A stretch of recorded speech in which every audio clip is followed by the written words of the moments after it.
नमस्कार दोस्तों, कैसे हैं आप? मैं हूं गौरव और ये है transformations. Recently Nobel prize for medicine दिया गया, जो कि दिया गया डिस्कवरी और how the immune system self regulate, जो कि आगे चल के कैंसर और कैंसर रिलेटेड इश्यूज की medicine as well as therapies को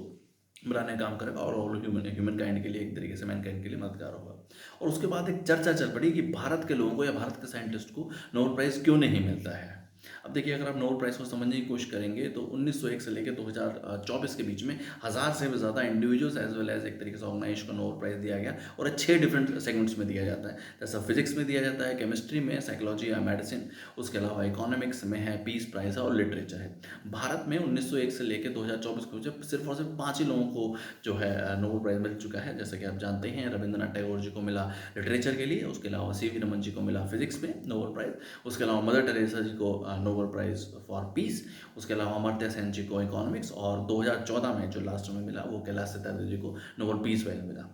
अब इसके ऊपर जो चर्चा है कि भारत के लोगों को या भारत के एक तरीके से साइंटिस्ट को क्यों नहीं मिल पाता है, तो उस तरीके का इंफ्रास्ट्रक्चर, उस तरीके की रिसर्च एंड डेवलपमेंट, उस तरीके की यूनिवर्सिटीज़, एक तरीके से फेलोशिप स्टाइपेंड ऐसा है ही नहीं। आज भी आप देखते हैं, आपको ऐसी एक भी इस तरीके की यूनिवर्सिटी नहीं मिलेगी जहाँ इस तरीके की रिसर्च के लिए प्रॉपर फंडिंग मिलती हो, या साइंटिस्ट और डॉक्टरेट जो लोग हैं, जो इंटेलेक्चुअल लोग हैं, वो काफ़ी लंबी इसके ऊपर रिसर्च करते हैं। देखिए, इस तरीके की रिसर्च में काफ़ी बार ऐसा भी होता है कि पूरी-पूरी ज़िंदगी निकल जाती है, उसके बाद भी किस तरीके के आप निष्कर्ष पर नहीं पहुँच पाते हैं, क्योंकि रिसर्च एंड डेवलपमेंट का काम ही इस तरीके से है। आपको कोई नई खोज करके दिखानी है। तो इस तरीके की ऐसी यूनिवर्सिटीज़ हैं ही नहीं और इस तरीके की प्रॉपर फंडिंग उन सब लोगों को मिल ही नहीं पाती है। ऐसा भी बहुत बार देखा गया और उसके प्रोमिनेंट एग्ज़ाम्पल भी हैं कि इंडियन ओरिजिन लोग यूएसए में जाके, United states of America as well as UK में जाके, वहाँ उस तरीके की यूनिवर्सिटीज़ हैं, उस तरीके की रिसर्च एंड डेवलपमेंट करके वहाँ जाके नोबेल प्राइज़ जीत सकते हैं, जो कि एक प्रोमिनेंट एग्ज़ाम्पल भी है कि वो भारत में भी जीत सकते थे अगर उनको वो सब फैसिलिटीज़ मिलती, वो सब स्टाइपेंड मिलते, वो सब एक तरीके से फेलोशिप मिलती, तो वो यहाँ भी जीत के दिखा सकते थे और भारत का भी नाम रोशन करते और ओवरऑल एक तरीके से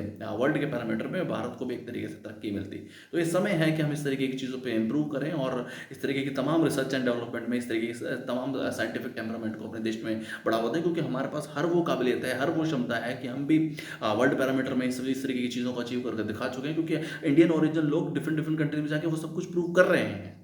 जय हिंद।